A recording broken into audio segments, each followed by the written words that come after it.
Yeah, what a funny guy. What a funny guy this Viper is. All right, hello there, everybody. Thank you so much for tuning in. I'm Masmorra. And I'm TheViper. And this is episode 5 of the Town Center, your monthly podcast dedicated to all things Age of Empires. Today, we're back to the beautiful Gamer Legion house. And for this episode, we'll be joined by a beautiful guest. Mr. Jordan himself has accepted our invitation, and he'll be joining us on a call for the second part of the show.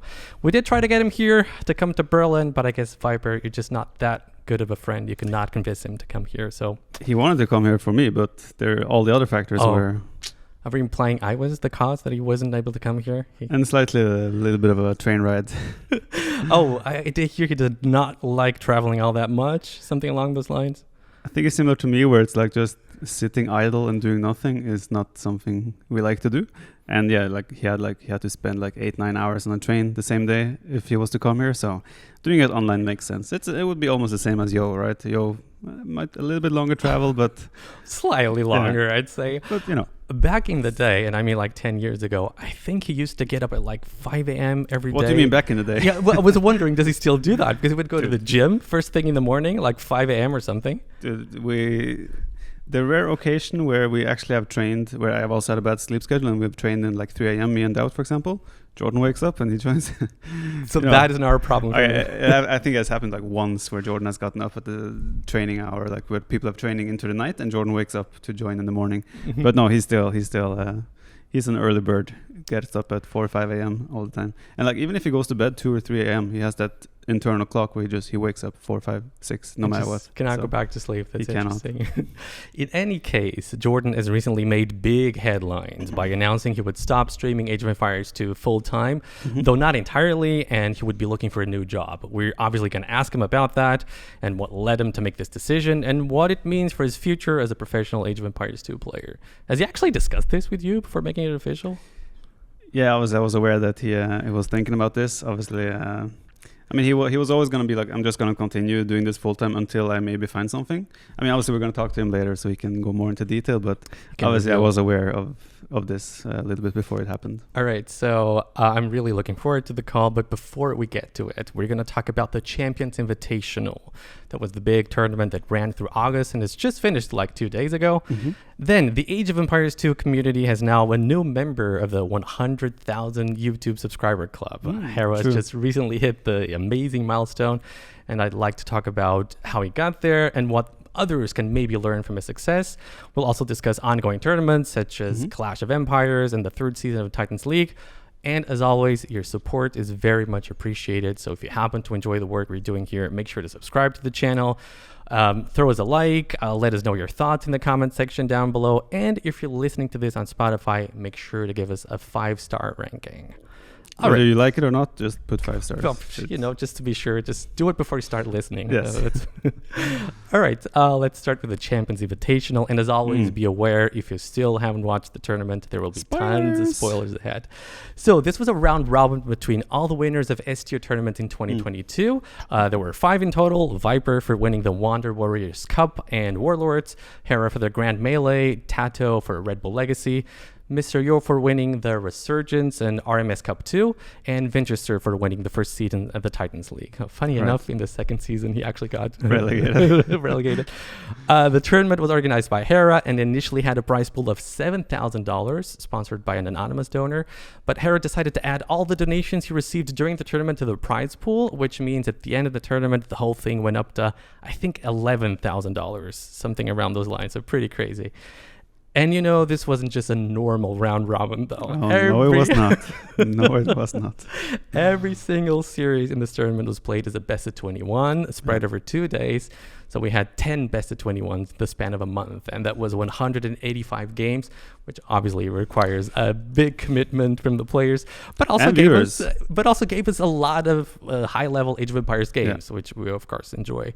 Hera once more confirmed he's in amazing shape right now. He finished 1st by beating everyone in the tournament. You came down 2nd, followed by Mr. Yo was 3rd.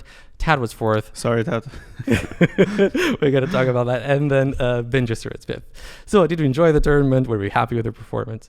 Yeah, overall, the tournament was really fun. I think what I enjoyed the most was the variety in maps and the draft. Cause we had the same kind of Mem introduced this with the first Warlords tournament, where you have different categories with different maps.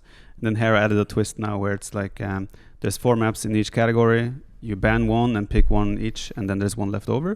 But that just adds a lot more room for different maps to be played, right? And we saw pretty much every map throughout the whole tournament. 40 different maps were available, right? So I enjoyed that a lot. Where 40, yeah, of course, 40, yeah. And you have to draft. There's like 43 civs in the game right now. One civ was automatically banned at the start, and you drafted every single civilization because if you play 21 games, you need 21 civs. So I really enjoyed that part. What I didn't enjoy was that it was 21 games.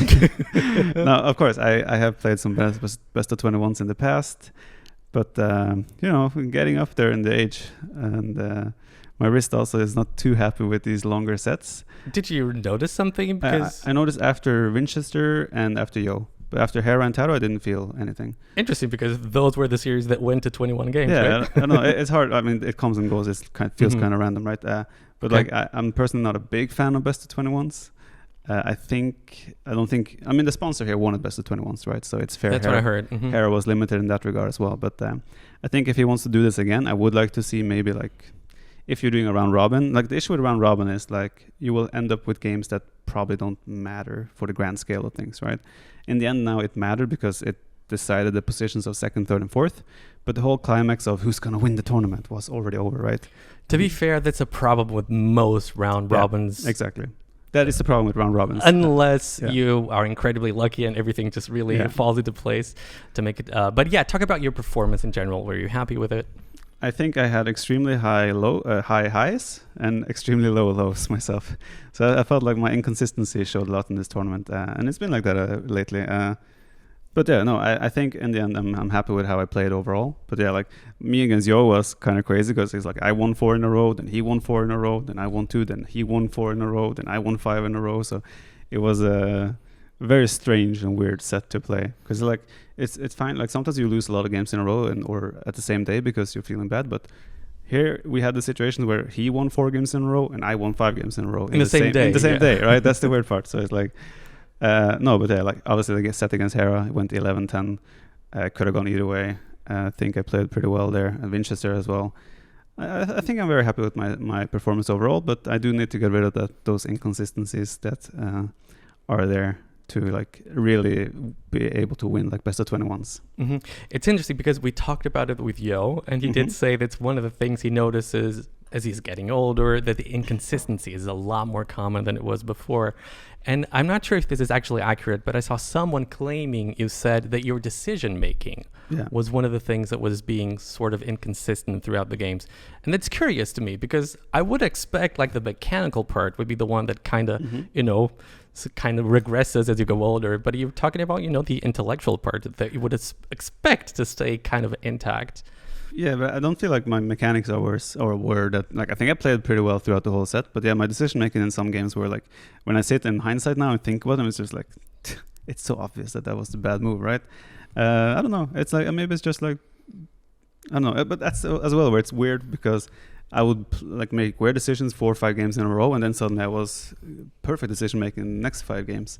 It's one thing I cannot explain. I don't think it's necessarily an age thing either, right? Okay. Because a lot of people always go like, oh yeah, he's getting old.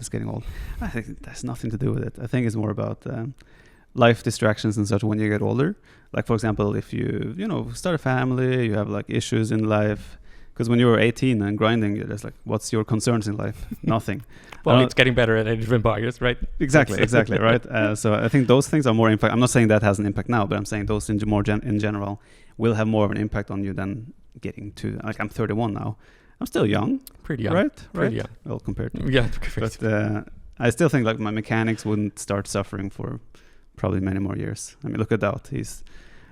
He was fast back then, but he's not much slower now than he was back then, right? I think that's such a big meme, calling DauT slow. I mean, when you see him play, when things start getting heated up and there's rating all over the place, he really keeps up. Maybe he's not as fast as Leary, not as fast as Hera, not maybe, for sure he's not. But really would not say that's something that's holding him back. No, it's not. Yeah. Like Age of Empires is also more strategy, right? As long as you make the best decisions, you can play with half the APM of Leary, Hera, whatever. You have at least a chance, right? And that's one of the things I particularly love about Age of Empires 2 as opposed to like StarCraft, where mechanics do seem to play a much bigger role. Well, right? Yeah.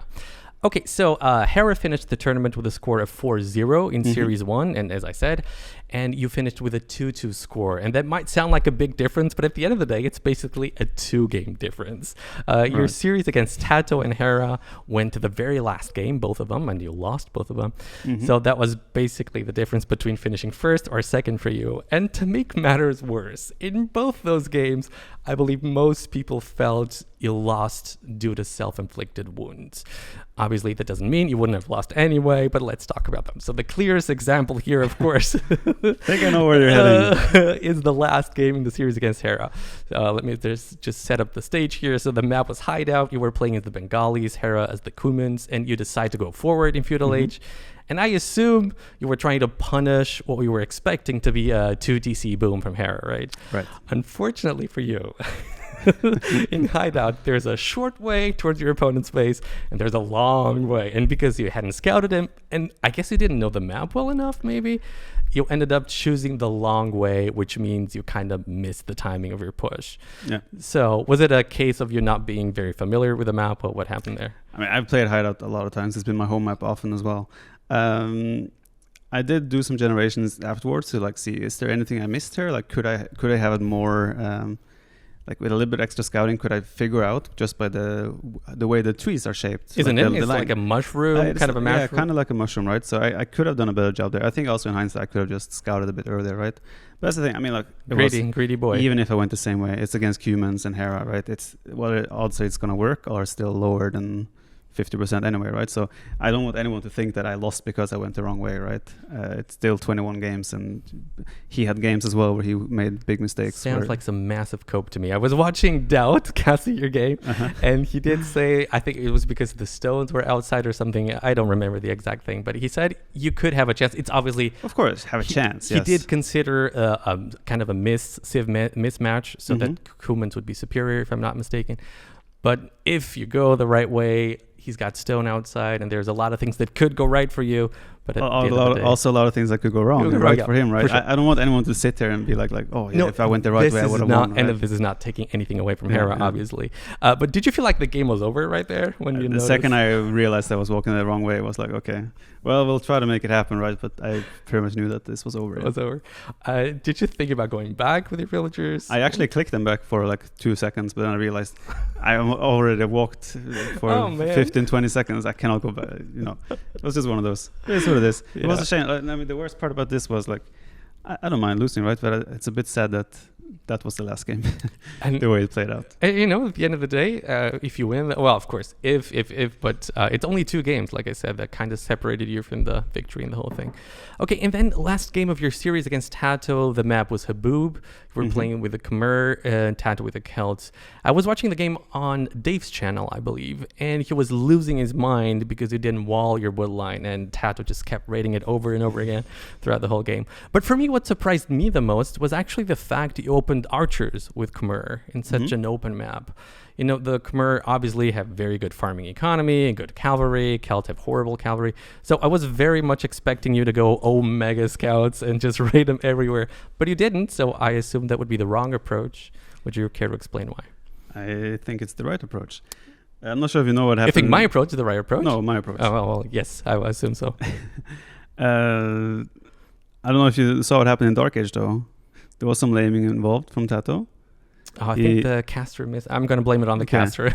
Yeah, he lamed the rhino, and he came to my woodland as well and tried to wall in my woodland. Oh, right? I did see that. So there were complications in Dark Age, and he had militia as well. He went for a drush in Dark Age. So there were complications that led to me rather wanting to just get some archers out to clean up and get some control of the game and transition to scouts later. But no, Tato did a good job there and punished me as well. Of course, in hindsight, I could have and probably should have done a better job at walling the left side, so he couldn't come in there. I could have done a better job securing my gold. I could have just built a tower. I could have not lost my seed workshop in the starter castle, things like that, But again, it's like when you analyze 21 games, there's so many things. Every single player will look back at all their 21 games and be like, oh yeah, in this and this and this game, I did this and this mistake, It's not like, I know you're pointing it out now because I'm here, and it's also the last, like there was the 21st game in both our best of 21s. But yeah, in general, everyone will go through their games and be like, oh, I should have won this, or this was a bad throw, or things like that. So Yeah, last games are always the one Yeah. that kind of stick and kind of stay in your memory. Yeah, but so despite losing to Hera 11-10, it seems clear to me right now that from all the players who participated in this event and in these particular settings, you're the only one capable of going toe-to-toe against him, at least in this particular settings. What is it about Hera, first of all, that makes him such a tough opponent in general? And what is it about your play style that makes you such a tough opponent for him? Well, I think Hera and me play very similar in some regards. Hera, like we obviously do things different, but like we're stylistically somewhat similar in terms of like we usually have solid defenses. We tend to get away with a little bit of greed and take like some risks defensively as well. Where if we get away with it, we get a lead. If not, then we can die. But I think Hera he's just very consistent, right? Extremely consistent in his defense as well. He's obviously top tier micro, top tier macro. And obviously has come a long way in terms of decision making and performance on not only drafting but like hybrid maps in general, and just like he's become a complete player, let's say, right? Well, in the past he was viewed more as like an Arabia only player. That is long gone. It's long been gone, yeah. Yeah. So it's just I would say it's similar to how people viewed me as well. Where it's just like really really good on every single map and every single format. And when you talk about him being more consistent while defending, does it mean he just, I don't know, never has a hole, never lets his opponent go in? What kind of things are we talking about here, if you want to go a little bit more in detail? It's about just like he always has enough units to defend, right? Right. He always has, makes the right decisions in the defense as well, right? He doesn't overcommit and take a bad fight. He will wait until the right time and be very patient in terms of engaging, right? But obviously that's when he's defending, right? But he's also very active with scouts, so he can be super aggressive at the same time, and obviously it's multitasking. He's probably the fastest player amongst the top players at the moment, right? So there's just a lot of things in favor of him in that case, right? So just complete player. And is it interesting because the first part of that, what you just said, doesn't really require you to be very fast, just having I mean the first part of what you said, just having enough units at home to defend. That's pretty much a decision-making thing, right? But what you mean is at the same time, he's also able to use his scouts throughout the whole map, and that obviously requires a lot of multitasking and a lot of speed for sure. And he does an extremely good job at balancing his economy and getting farms out really fast, right? He will have, usually if you watch Hera games against others, you will see that he's always the one with the more villagers on food in the early game. So he will have those 2-3 extra farms a little bit earlier. That translates into a faster castle edge time. And if he can do that behind the greed of like one range defense or like just defending with minimum units, it usually translates into a good lead. Mm-hmm.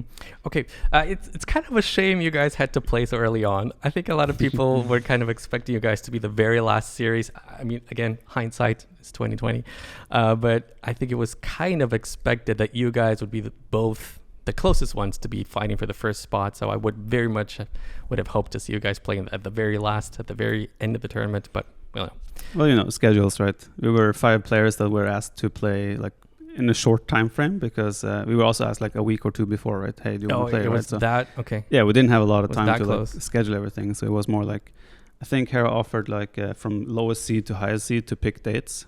So it was like he picked, and pretty much me and Yo said like play whenever, right? So Hera just had to make it work with whatever was offered. Okay, yeah, well, that's an important point that a lot of people probably didn't know about, of course.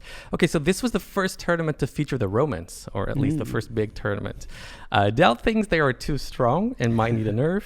Mr. Yo told us last episode he thinks they're also might be a little bit overpowered, though it's interesting that he plays them very differently from what DauT considers to be the optimal way. So DauT wants people to go men-at-arms and forward with towers and abuse the double armor bonus, while Yo seems to focus more on spamming cavalry, especially in late Castle Age, in order to make use of their economy bonus, right? If I'm not mistaken, he played scouts in 2 of his games with Romans, which is pretty interesting. He did play men-at-arms against you, but he did not go for the armor upgrade, which I thought was very interesting. So they had 6 wins and 4 losses in the tournament, so a positive win rate, so to say. Last episode, you said you think they're good, but not overpowered. Has your opinion changed? No, I think they're good. I don't think they're overpowered. The Yo example as well is like Yo played, I think he had runestones in Arabia. He played them twice. I remember he beat Hera once. Against Tatars, an amazing game. And he lost to Tato against when Tato was Vietnamese, I think, yeah. Yeah, and then against me, it was on Crater as well, where you have a little bit of lack of foods, and he pushed that early uptime super fast with Man-at-Arms, right? It's really hard to afford armor upgrade as well when you're doing such a tight build.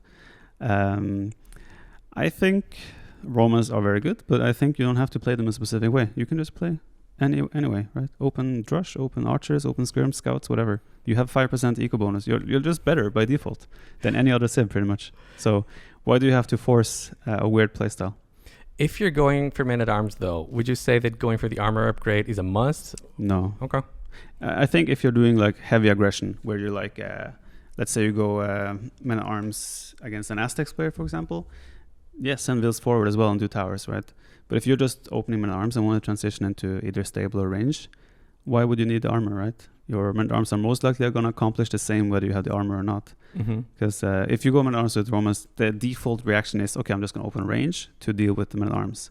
Right. And I mean, like whether you have 1 or 2 archers or those Man-at-Arms have armor or not, it's not going to change. You're not going to get hit by them, and you're going to have your villagers walled in, right? So I think that whole forcing the armor is only good if you're doing like heavy aggression. Which some players do not like to play that way, right? Yeah. And speaking of DauT, something I immensely enjoyed from this tournament was DauT's casting. It was obviously not the first time he cast Age of Empires 2, but I think most of the games he did cast in the past were as a co-caster. So I was curious to see if he would be able to keep the pace and keep the viewers engaged when he's on his own.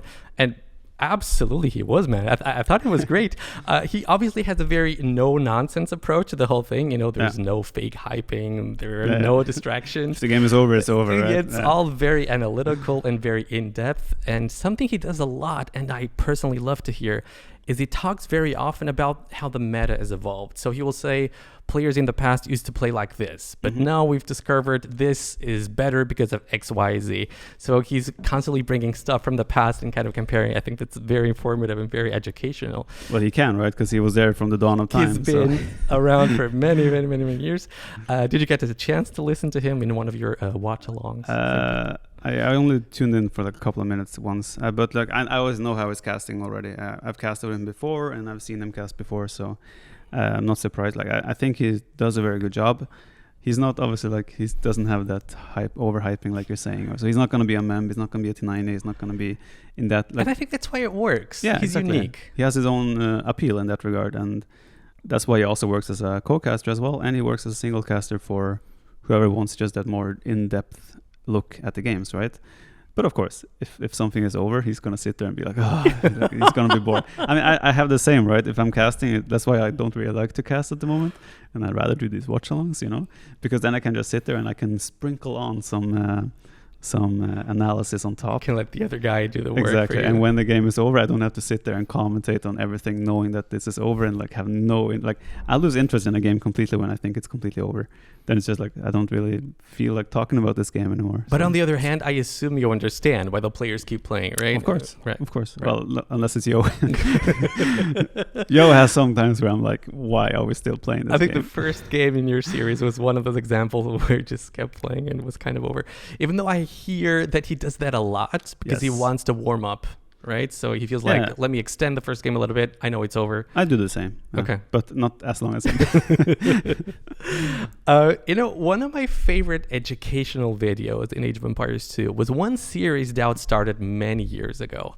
I don't remember what name he gave it. It was still on Voobly, but he started with a very low account. I think it was a 1400 account on Voobly, which would be something like, I think, 700, maybe 800 ELO in today's ladder. And then he would play people close to that account's ELO, and as he was climbing, he would point out different types of mistakes that players make, So a 1400 player makes these and these and these types of mistakes. Then he goes up to 1500. Okay, a 1500 does not do this anymore, but he's still very bad at that thing, you know? Right. It was a really cool series. I think his goal was to at some point climb all the way up to the top of the ladder, but unfortunately... He got bored. No, even funnier. I think it was when he got to 1800 or close to it, someone, and I believe it was MBL, I'm not sure, someone started smurfing him. Of course. So that means he started losing games, and that kind of defeats the purpose of the whole series. Right. And DauT then just got annoyed by it, and I think he completely stopped it. I hope at some point he just decided to go back to it. Because I think in terms of educational content, he could do really well there. He has actually done a few videos now where it's like guide to Spanish or guide to Francs. And you reacted to one of AKA those. He has done 2 videos. If he continues with that, I'm sure those videos are doing great for him on YouTube and such. But obviously, it's some time investment. And it's weird to listen to DauT read a script, you know? He does it with a script. He writes down for sure. Well, yeah, I think it's the way to do. Yeah, of course. Things, but it's like you can tell, right? It's a bit. It's strange because DauT is always off the cuff. He's just never like following the rules, let's say. But yeah, it's fun. I mean, like obviously, he has one of the biggest brains in this game, right? He likes to show that off as well. So videos are a good example to do that. But I think as well, he's now in a position where it's like he doesn't like to do low elo coaching or teach people stupid stuff, if that makes sense. He wants to he enjoys teaching good players, very good players. I think he did even the other day, or was it yesterday, maybe 2 days ago. He went through like Margugu's Rex. I saw it, and I didn't see it myself. I just like joined in at the end, and then incredibly interesting as always. But at some point, it just goes like, well, if this is how these players play, I feel confident I can keep playing for 10 years or something along those lines. Sounds like that. Okay, Viper. So in a lot of these tournaments, we sometimes see some new and interesting strategies emerging, or at least becoming more popular. And from the top of my head, I'm thinking about King of the Desert 5 and I guess we would call the French Rush, or whatever you guys used to call it. The Frush, which gained a lot of popularity. Was there such a thing for the Champions Invitational? Was there like a strategy that surprised you for how powerful it is? I think the only thing that changed was a little bit just the perception of the Civ strength in the 9 villager start from set to set. Like also like so you think it differs a lot from a 3 villager start? Yeah. Really? Yeah, like I mean a lot. For example, Huns don't feel as smooth on this because they start with 30 less wood, so they're just a bit awkward to play. You have Mesocivs don't feel as powerful in 9 villager start because you don't get the same time to use your eagle advantage in Dark Age. The lane move potential isn't there, and it just feels a bit easier to play these hybrid styles, so like Knight Crossbow, for example, things like that. And also, for example, Nomad starts, right? Because you start with 9 vills. So I eventually was like, why don't I just use Chinese on Nomad, right? Because on Nomad you always like make a dock or a mill next to a town center at the start. So, for example, African Clearing, I started using Chinese there. It proved pretty strong, yeah, right? So I felt like, okay, I should get a really good lead there. Obviously, I didn't win the game against Yo on that one, but yeah, I think it was more like just change the perception of powers and civs that changed from set to set rather than like any like developed meta. Okay, interesting. I saw a lot of people asking why best of 21 and not best of 11 or best of any other number. And the reason has to do with tradition, right? Yeah. In the past, best of 21 was the format we would use to like decide who's the best player in the world. So if someone felt like it was up to the challenge, he would challenge the winner of the previous best of 21. Then they would face off and the winner would be considered the new best player. Yeah. But, best of 21s were very rare. I guess we would have them like once a year tops, right? Yeah. I mean, it started with Chris and DauT, right? Chris always started calling out DauT back in the day. This was when I was still very fresh to the scene. I remember and, it, yeah. And I saw Chris started posting on AoE Zone and such like, DauT, I put $500 on the line. Yeah, like, let's play. DauT just kept ignoring him. And like, I know, like Chris would join a lobby if DauT was hosting on Woobly. And he would be like offering DauT the challenge. And DauT was like, yeah, go host. And then Chris goes and hosts, and DauT never goes. He just goes away. He just stays in his own room. He never follows. Or he just tells him to host, and he just never joins. Yeah. So well, I find it surprising you would even answer. DauT back then would never answer. Yeah, so having 10 best of 21s in a month would be something completely unthinkable back then. I mean, I feel worse for casters and viewers, honestly. Like, as a player, I get to play 3-4 of them, right? So it's a bit easier for me, but...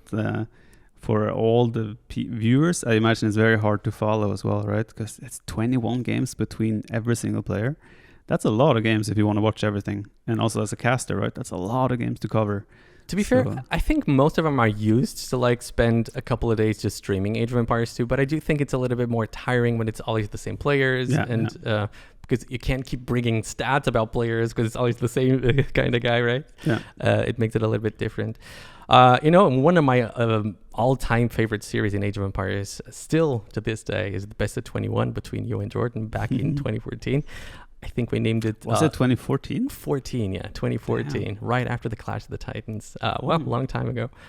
pretty much almost 10 years. I think we named it the Duel of the Century. I'm not even sure anymore. Big words. Well, but did live up to the hype, I would say. And I do respect tradition and understand the decision of going for best of 21s all across the board for this tournament. But honestly, I think these days we don't really need best of 21s anymore, right? Back then we did it because there were barely any tournaments, and so having best of 21s would ensure we'd have a few days of high level competition. And I think also maps were obviously not as carefully designed as they are these days. There were a lot of potentially unfair maps, which again was something you would try to balance by having very long series. And I did see a lot of mixed reactions in the community regarding the best of 21 itself and not the tournament. I think most people really enjoyed the tournament, and myself included. I really enjoyed the tournament. Map and civ variety, it was great. Lots of great maps, great games. But for people with families and kids and jobs, it's really hard to sit down and watch a best of 21. You did say it was hard for you as well. So would you say this was a general feeling among the players? Yeah, and also I think I started being a little bit picky with what I watched as well at some point, right? After the first 2, 3, 4 sets, when you start to get an idea of what matches can be important, it was okay, I'll watch this in this match, but those two playing, they're probably not going to be an impact on me, or the first place was maybe I skip that one. Which is also, it's not really fair to the players, but I mean that's the nature of a round robin, right? So I mean, if it was all best of 7, best of 9s, easy, I would have watched everything and followed everything 100%. But it's just too many games. And then you could bring more players, which I think might be something worth considering in the future. All right, so we usually like to talk about viewership numbers for these big tournaments, right? But in this case, I don't think it makes a lot of sense to talk about it, because it feels to me that getting a very high peak was not a priority for Hera. I'm pretty sure there were weekends where there were no games. Yeah, I think because then it was clashing with the Clash of Empires the first weekend. So that was the reason. Weekend. Okay. But I think the weekend before, me and Hera played during weekend. Well, in any case, if you really wanted to maximize viewers, you would want to play on a weekend, which is something we did not do. But I think the goal was as well just to, since we're just sneaking this in there, right? We didn't want to clash with any other tournament. That were pre-planned. Fair enough. Because this was more spontaneous tournament kind Absolutely. of thing. But then again, you also, round robin from a viewer's perspective is probably the least interesting format for a tournament.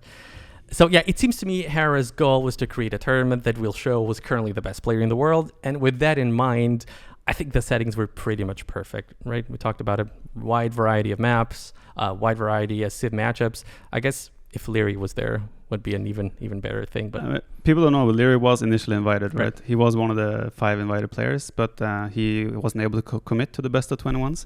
That's why you can also argue maybe best of 21 is a bit too much, because not everyone can potentially commit, right? Right. Obviously after Leary declined, suddenly Hera had to figure out okay, what do we do now? Do we invite another player? Do we just play us 4? And then it was just names were mentioned: Villesse, ACCM, Winchester, and then. But it's hard to decide why these guys and not others. Yeah. And then the stars aligned. Wait, everyone who won an S tier tournament last year, if we invite Winchester, perfect. It can be like that. I'm not sure if he's going to continue with that if he does another one next year, which I think he will, because this was a success. Sounded very much like he would try to do it. Yeah, exactly. But then again, does he follow with only inviting S-tier winners? I mean, next year, who knows? Maybe there's only one S-tier winner, right? And I hope not. And I'll tell you why. When Hera was here with us, he told us he's very much considering organizing a LAN tournament in South America at some point. But so far, he hasn't had any luck getting Microsoft involved in it. And from what he said, I might be reading too much into this, but it sounded very much to me like one of the problems in the discussions with Microsoft was that he isn't necessarily a tournament host, and he hasn't really organized a large-scale tournament before, so he has basically nothing to show. Well, exaggerated, of course. Now, I obviously want him to succeed in making this tournament a reality, so I do hope that at some point, whenever he feels the time is right, he decides to organize a tournament that is very much geared towards the community at large, inviting more players, or maybe no invitations at all, and geared towards maximizing his viewership numbers, which I believe is pretty much what Microsoft cares about. They want to see high viewership. I think they want to see watch hours. Which is kind of correlated. Kind of the same thing, yeah. Because, he's such a big content creator and commands such a large audience these days. So I think if he gets the settings right, and the schedule right. Right. Semifinals on a Saturday, finals on a Sunday, stuff like that. You're talking online now, for now. Right, for Online, sure. yeah. Because I think it's going to be really hard for him It's really hard to convince Microsoft to invest on the LAN without seeing anything six-digit before. numbers. Exactly. Yeah. I mean, the only thing they have to show for right now is the King of the Desert thing that he had, where they had like a watch party. Where after Right, after which King is of the Desert, very he went- different exactly. from organizing a tournament. And I think if he does go ahead and do something like that, and I'm sure he would have really good numbers, I think that would improve his standing, in the Yeah. negotiations with Microsoft. Like, so I do hope he... If, for example, T90 showed Hidden Cup numbers and went, hey, I want to make a LAN, they sit and play with their Macs or whatever. That's a huge... Microsoft would probably be like, yeah, let's do it, Right, I mean, right. you see the amount of support NEC has gotten as well. NEC started fully self-funded, right? Nearly pretty much paid out of pocket, and sponsor was the community. And that was NEC 1, NEC 2, I think he maybe you're got going a back little to NEC 1. all the way back, right? Yeah, he started from scratch. Like, that's and exactly... community just kind of Hera showed up. Yeah. Starts from scratch now. There's some couple of online tournaments, and he's like, oh, I peaked on like 15,000 viewers on this tournament. Like, overall, we had 30,000 viewers, right? Mm-hmm. It goes to Microsoft. I provided this. Why? Like, we can try to make, like, we have seen so much interest in... He wants to do a South America LAN, right? Mm-hmm. It's like we had this small LAN event, and there was like 1,000 people there, right? This has so much potential, right? Yeah. Slowly and steadily, you might build up to something where Microsoft is like, you know what?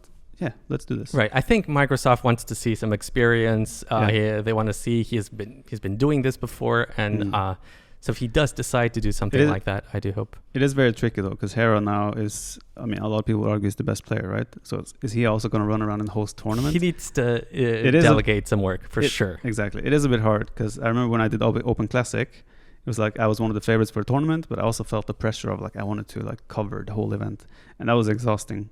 So I think he should also delegate, but that's also where it's like I just put my name on this tournament and then I have nothing else to do with it, kind of. I think that's fine. I also think it's fine. Yeah. As long as people know at the end of the day you're making the decisions, maybe not admin decisions, of course, but in terms of format, stuff like that. Yeah. I think that's totally fine. I agree. And if you have the possibilities, you can pay someone to do that for you. That's what I also said. If I ever do an Open Classic 2, I will just put my name on it. If I'll I ever do the rules, do I hear something and everything, and then I'm like, okay, when the tournament starts, I'm not doing anything anymore.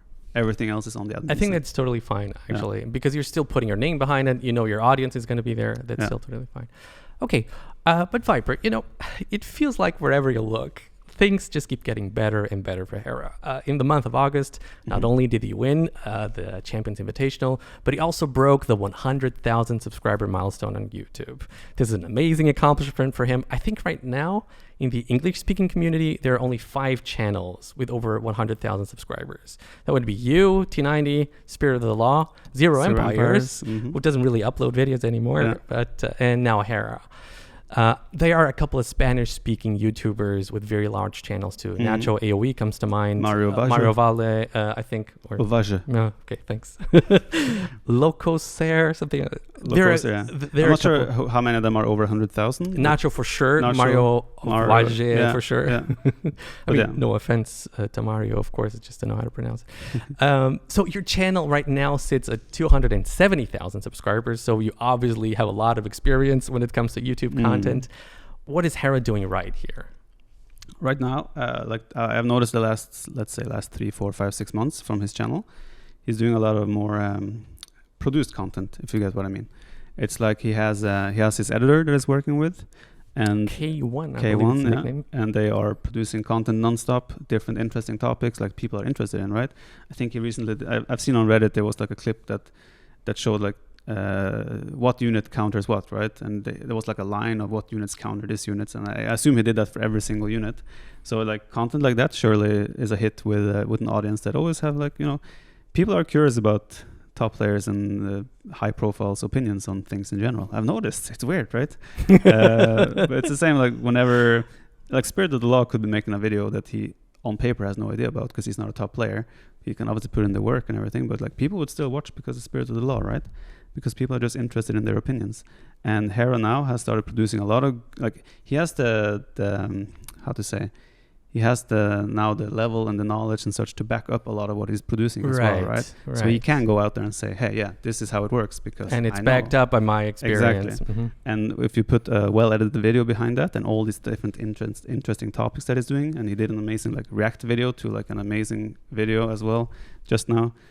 It was my video, but just in general. Wait, we're just done with the map pool. Yeah, exactly. I did see it. Yeah. No, I think he's just doing a lot now in terms of like spreading his wings as well, in terms of, like he's done a lot of like tutorial kind of like learning people how to play, but also interesting as just of a viewer type of thing. So I think that he started doing that is helping him a lot in his recent growth, and not just like gameplay videos, which like a lot of people in Age of Empires, they start a YouTube channel and they just post they just cut their clip, what's it called, when you just bring a clip over from Twitch to their YouTube channel, and they're like, that's the video. I'm guilty of this as well. I post a lot of gameplay videos, but I also do a little bit of edited content. But yeah, I think you need to sprinkle that on top to be successful. It's so interesting. You basically just covered everything I was about to ask you after this, because I do have the feeling, both you, but because Hera does this too. He does upload gameplay videos as well, but he does edit them, those videos, just to make them a little bit shorter. Yeah. And so that's exactly what I was about to ask, that both of you guys do upload more edited, more well-produced content, and then every now and then you have videos just pure gameplay. And it seems to me like videos that are more well-prepared and not necessarily gameplay perform much better, and you do seem to agree on this. Or just a single topic that is like hot right now, or like if Romans are just released, it's like every Romans video is going to perform better. So it's also about finding the right you want to be able to hit those peaks as well when it comes to like the interest. If there's a new patch, you put the video out 2 hours patch later. Breakdown, exactly. I also tried that. We tried it once where we would shorten down a video because it to skip a little bit of Dark Age and there's dead patches in the game. But we felt like that did not perform as good, or like we asked my community as well, and they were like, we want to see the whole game. Pretty much. So it's like we scratched that idea. So I'm not sure if Hera is pursuing that or how it's doing for him, but the last couple of games I saw on his channel were all kind of shortened. He has a second channel where he has pure gameplay, which is much smaller at the moment, might still increase. But I think this all makes sense if you consider that the vast majority of the player base is actually not interested in multiplayer. I have it in good authority that right now the split is 70-30. Okay. So only 30% of the player base plays multiplayer. So I think only a portion of those 30% is actually interested in pure gameplay, right? So videos about more general stuff are more likely to do well. But for all the aspiring YouTubers out there who are listening to us right now and who would like to grow a bigger channel, would you advise them to focus primarily on producing, well-edited, time-consuming videos, which is what seems to perform better? Or would you say quantity is actually more important? So if you're low on time, just post whatever. This is like a really hard topic to cover as well, because I would compare it to when I'm streaming. Like people ask me, hey, how did you start off? How did you kick off as a streamer? When I started streaming, I had 200 viewers immediately because of my name, right? I never had to start from 0 viewers, 1 viewer. Like I didn't have to go through that grind. I had a similar experience on YouTube where it's like I had an audience from the get-go. If you're starting from 0, it's really hard to like just get that explosion. I think the best way to do it is simply by getting 1 or 2 or 3 videos that are hits, as in like, oh, you're doing like a really interesting topic, or oh, this game was super crazy, like this, like even a single game like that wouldn't do it necessarily, but you need to have like something that stands out. Like Spirit of the Law stands out, obviously. Zero Empire stood out back then because he was the only one doing like casted coverage like he did. BBQ Turkmen maybe. Barbecue Turkmen as well, and obviously Resonance was also. Resonance 22 for sure. They were all like the ones that covered YouTube like casted games like that. And then obviously I came along as like a more high profile player, like showing my POV and like things like that. So it was new. That was new back then, right? T9 joined and he took over the more casual audience in terms of commentary, and now all this weird, crazy low Elite Legends and like smallest map ever. You're right, that's the new trend, right? Exactly. Really tiny maps or something. But that's the thing, right? That he's really smart, really smart. He has found those things that works for him and that people have interest in. He's using that for his channel, right?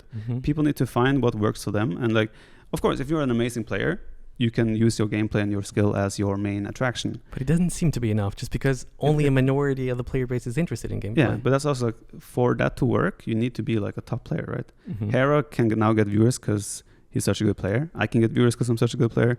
Tato, Yo, DauT, all these guys. But if you're like, let's say, a top 50 player only in quotes, you cannot just start uploading YouTube videos and expect that to take off, like as in gameplay. Fair. You need to have something that stands out, something that pulls people in that they want to watch, that they're not getting satisfied with like elsewhere, right? Because they want to watch a good player, they're probably just going to go to the more well-known names. For sure. I always thought that if you wanted to be a full-time streamer on Twitch, you should absolutely try to go a YouTube channel at the same time. Yeah. Because my main reason for this, because since YouTube is so much bigger as a platform, and the algorithm is much more powerful, the discovery algorithm is much more powerful on YouTube, it's probably easier, though not easy at all, to grow a channel on YouTube.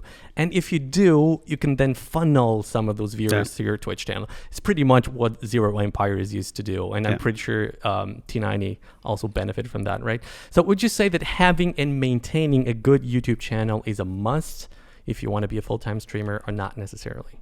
Not necessarily a must, but it certainly helps because like discoverability on a streaming platform is way harder than on, as you said, YouTube. People only check the first 2 streamers in a category, right? Yeah. And if you have a YouTube video that does well, suddenly that is pushed all over the platform and you're getting like hundreds of thousands of views suddenly because you hit that one lucky video and that blew up, and suddenly like your subscriber numbers increases by 100 times.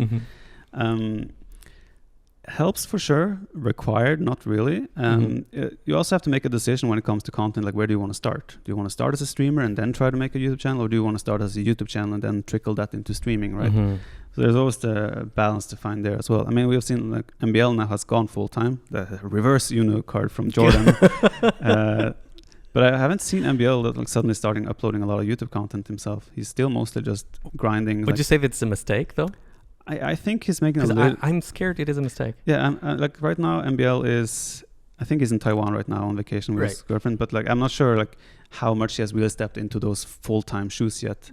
Maybe he's still easing his way into it, right? Right. But like I haven't seen him change anything. Like only thing I would say right now with MBL is that I feel like he's streaming more. Not necessarily even more. He's just playing at a more convenient time for himself. I don't know if he has changed anything about his content or has pushed YouTube more or anything like that. But I think that's hopefully something that is to come, because I think if you step into those, you take that risk of going full time, you need to like add on top. I don't think he should just continue only streaming gameplay. Right. And as we discuss this, I'm very much thinking about Jordan and why things did not work out for him. We will obviously talk with him about this in just a few minutes. But before you do, I'd actually like to hear your take on it. What happened to him? Well, first of all, I want to emphasize that, like for example, like Hera's growth now as well. It's like he's not by himself, right? I have the same as well. I have a full-time editor myself, Tiramis. Most people will know him by now. Right, but first you have to come to a place where you're allowed to do that. Right? Yeah, I just want to emphasize that the reason why we can also like justify all this well-produced content we're doing right now is because we eventually built up to a point where we could justify starting to like delegate our resources and our earnings to other people as well, right? Most people in this gaming atmosphere will not be able to do that, right? So they also are way more dependent on themselves in that regard. For Jordan's case, I think the difficult thing for Jordan was first and foremost, he is also very much similar to like the existing creators, right? Me, Hera, were already there as like players providing high level gameplay and like playing very many hours every week. And like Jordan just added another person to that. There's probably another 5, 6, 7, 8, 9, 10 people doing exactly the same, right? So what did Jordan add on top, which was special? There was nothing unique, you think? Not necessarily. I mean, he obviously put a ton of effort into it, and he also hosted these small events, Jordan's Medieval Brawl, etc., the Resurgence. He did things, but I think the issue for him was mostly that the market was saturated in his regard.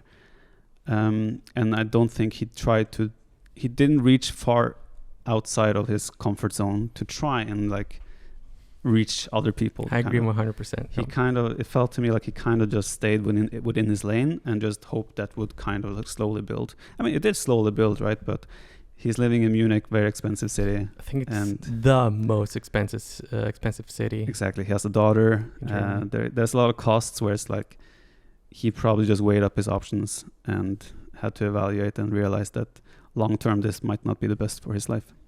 That's an incredibly interesting point I hadn't thought about.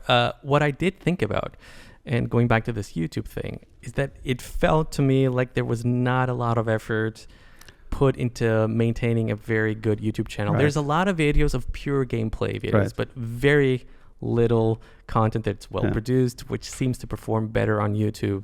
And I know, easier said than done. You need time, you need all of that, those things. Skills to edit as well, for example. Or at least get someone who can do it for you, for sure. So would you say that might have played a role too, because his YouTube channel didn't really take off as far as I could see? I was one of the guys who pushed Jordan to like push for YouTube content. Like I told him, if you're going full time here, like you really want to push your YouTube channel as well, right? He did get a guy that made thumbnails for him. I'm not sure if you've seen his channel. There's a lot of weird Jordan faces on thumbnails. It's maybe the same Akame or Bagdan. It's probably the same who used to do YouTube thumbnails for me. But like both of us have said now, essentially all he did was upload gameplay videos, which is like, I mean, like I started off like that as well. I uploaded gameplay videos, but I tried to like do weird strategies. I tried and you had the troll series, trolling, you know, I did all these campaigns. Exactly. I tried to do all these different things that would pull in an audience, and it worked, right? Right. I don't think people can fault you, at least at the beginning. I'm not sure about now. People cannot fault you for purely uploading just pure gameplay videos. You used to do a lot more than just that. At start, I was only uploading like 2v2. Like my first video ever was 2v2 with Jordan, for example, like over 10 years ago. So I obviously started only like, okay, I'm a player. I like people to watch my videos. I'm just going to upload my videos to YouTube, right? But eventually it was like, okay, if I'm looking to do this and like actually make some more money from this and make this maybe something I can pursue as a dream, what can I do to increase my chances, right? And then I was like, okay, well, I've never played the campaigns myself. I know people like to watch campaign gameplay on YouTube, for example. Why don't I start playing campaigns and upload that to YouTube? And it's like, it was for myself, but also for the increase of my channel.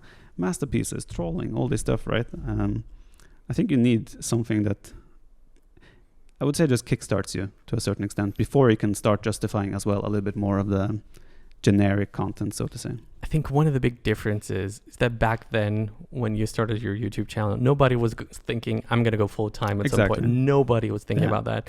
And something that seems to be shifting now is that there are a few folks that come into the scene and think, I'm going to try to be full time. Right. And that's a huge shift, because nobody even thought that was possible when you started making a YouTube channel, right? Yeah. And so there's a lot more pressure. You had no pressure when you were uploading those 2v2 games. Dude, I couldn't in my wildest dreams imagine that when I started uploading stuff that I would sit here even like, obviously have a podcast talking about things. It's so amazing for those of us who have been around forever. And, you know, just as a funny aside, speaking about growing the game and growing channels, last episode, we talked about the fact AoE 2 might be going, who knows, free to play at some point in the future. And then just a few days later, it was announced AoE 3 would go free to play, or free to play-ish. Yeah. And it looks like it was a massive success. If I'm not mistaken, over 200,000 people have tried the game in the first month. 200,000 people. And if you consider how much bigger AoE 2 as a community is, if we were to go free to play at some point, I think it's safe to assume that number would be a lot bigger. So, I mean, if they did this now with AoE 3, for sure they will consider it for all the other games as well, right? It's like, if I understand correctly... Considering for sure. Yeah. If I understand correctly, it's pretty much that you can download the game, you can play it for free, you can do certain things in the game for free. It's basically a demo. It will be a limited... we had back in the day. Yeah, you won't have access to all campaigns, you won't have access to all civilizations in multiplayer, etc. So, but that's still, I mean, it's a perfect way to try a game, right? And they do have skins though, like hero skins and stuff like that. They do sell those cosmetic packs. I think that's what they call them. Okay. Cosmetic packs. So we're gonna get William Wallace skin. Rondoch. Or I know, scouts with the Viper face and stuff like that. Dude, I would love that. As long as I get my royalties. And on top of that as well, we have now I saw someone on Reddit posted like there's a new thing added to the app in Age of Empires 2 on Steam something. Right. So there people are theorizing whether there's new DLC coming, but then someone suggested as well that it's also something for Return of Rome. But one guy explained in the Reddit comments, I think Flu's World, I think was his name. Right, very active community member. Yeah, explained that it is independent of Return of Rome because those campaigns are already available in the public update preview. Correct, right. So who knows? Something... Probably a DLC, something along those lines. And from our other Age of Empires neighbors as well, AoE 4 game is now available on Xbox as well. Huge news for the AoE 4 community. Just like AoE 2 was, and I think there's a new DLC coming there as well with Japanese as a playable civilization, if I heard correctly. So, I mean, Age of Empires still continuing strong. Like Zero Empires famously said, a rising tide lifts all boats, right? And we're all still under the same franchise, so... Absolutely. And at the end of the day, I think this is very important to keep in mind. The studio managing all the games is the same. So if you want our game to do well, we should want the studio to do well, right? Okay, so let's quickly talk about the ongoing tournaments. T9 East Titan League Season 3, which is basically the closest thing we have to a pro league, the Age of Empires 2 community, is well underway. Right now we have the Gold League matches happening, so that would be sort of the second league or the second division. And having a quick glance at the table, it seems like there haven't been any huge surprises so far. And then there's also our good friend of the show, Nilly, who's also participating. He's right now 1 in 3, I believe. So 1 victory in 3 matches. Still has chances. But he's arguably faced the 3 strongest opponents in his group. So how do you rate his chances, actually, to make the playoffs? Good. He has trained so hard this last couple of weeks. I really wish well for him this tournament. Actually, I told him I would help him look through his recs today, but I forgot I was going here to shoot the podcast, so I had to cancel that. It's not my fault. Sorry. But yeah, no, he's putting in all the work, and I really wish he does well. Like I think he's doing pretty well so far as well. There's still some lack of his usual mistakes and flaws in his gameplay, but I mean, he's putting in the work. I hope he does well, and I think he has chances to not necessarily be promoted, but to stay in the Gold League, which would also be a success for him, I think.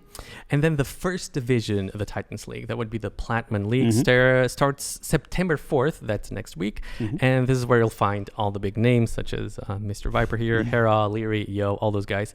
You're the reigning champion of the Titans League. You beat Hera in the final of Season 2. I'm washed up. I think you were given a pretty tough group this year, right? I mean, someone told me like, "Oh my God, Viper, did you look at your group?" And I'm like, "Okay, let me look."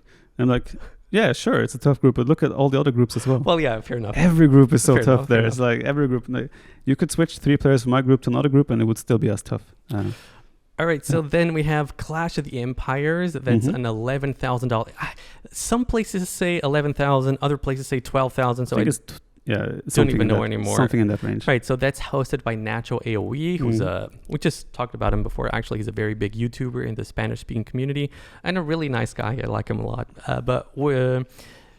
So what can you tell us about the tournament, actually? I know you lost the first round.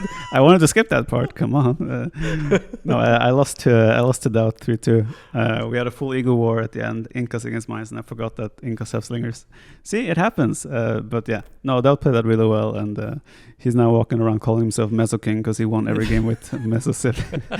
But yeah, I think we're now in the round of 12. It's the decider matches from the group stage happening next weekend. DauT is already qualified. DauT is already qualified. But yeah, we're heading into the top 12-ish. I think it finishes in like 2 weeks before Titans League or something. I don't remember exactly the time frame, but yeah, within 2 weeks or so, the tournament should have a winner.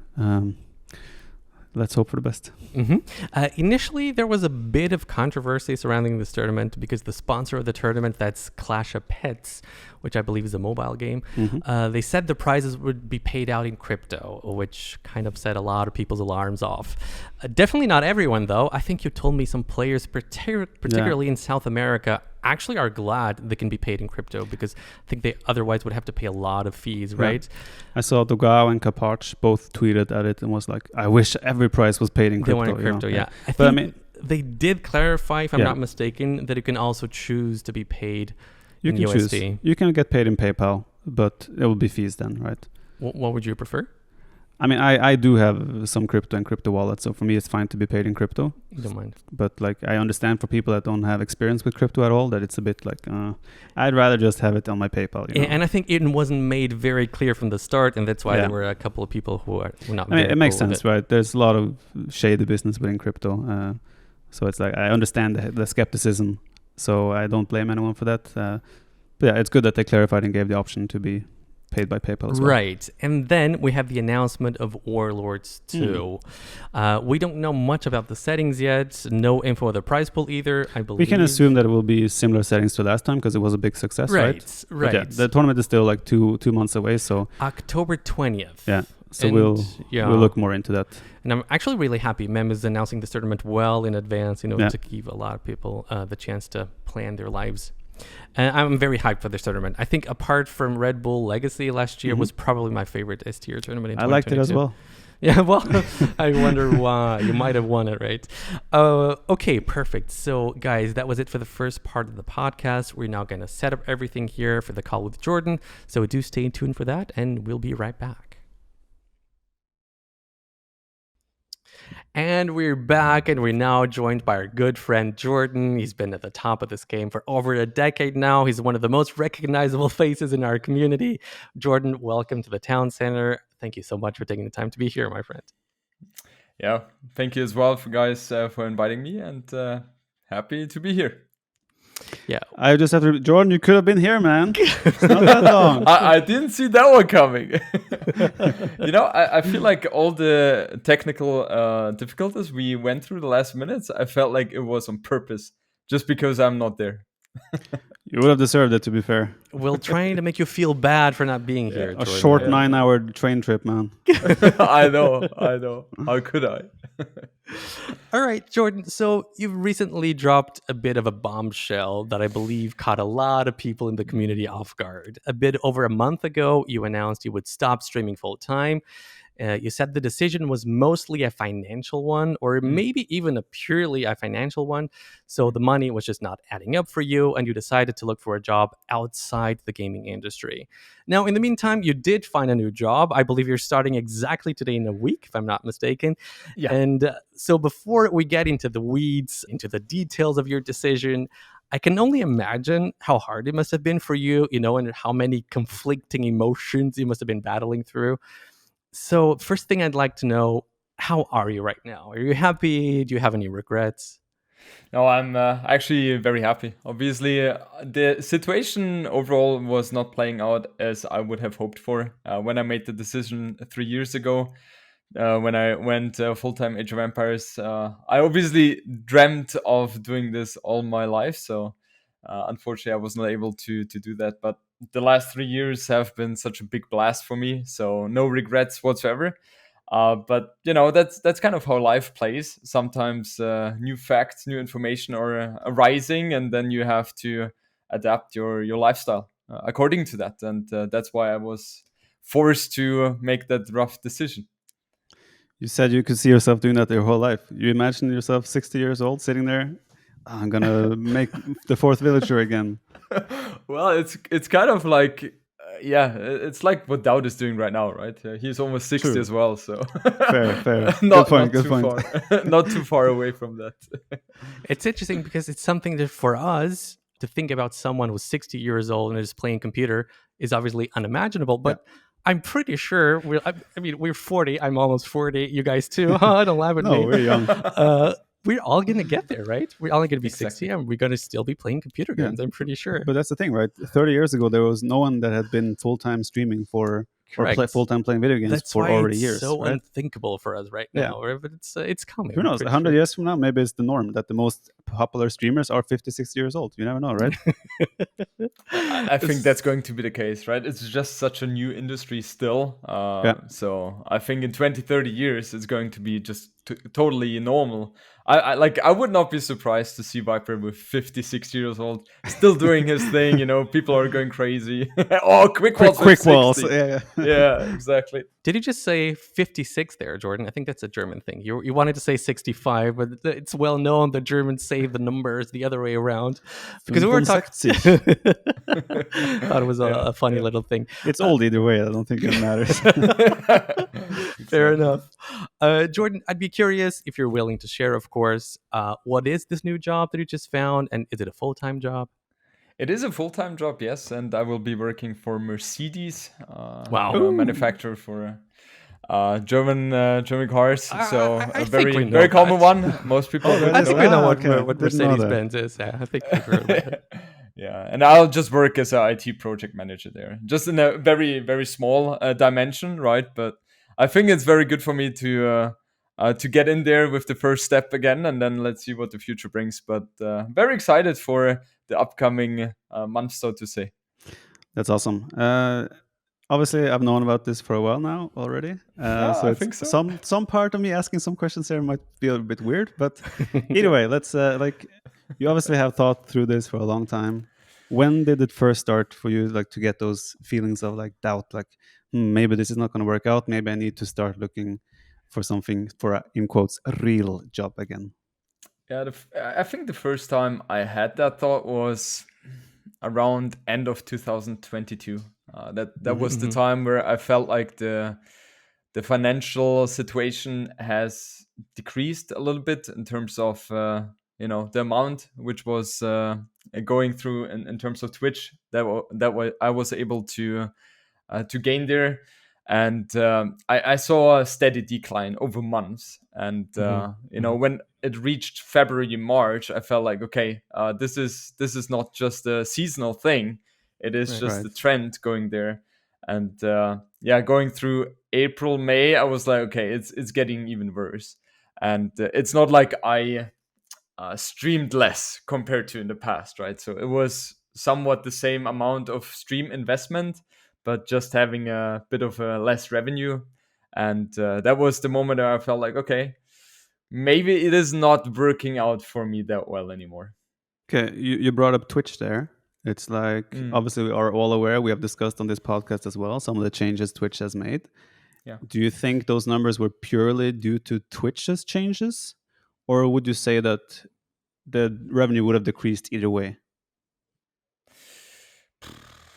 I mean, most of the income I've gotten was through Twitch, right? So Yeah. I think Twitch plays a very big role in that. I was trying to establish myself on YouTube as well, but I would Yeah. never say that I was successful with that at any point of time. So I cannot really say anything about YouTube there, but Twitch for sure. I mean, there are two metrics which were really important, like the sub count, obviously, and the ad revenue.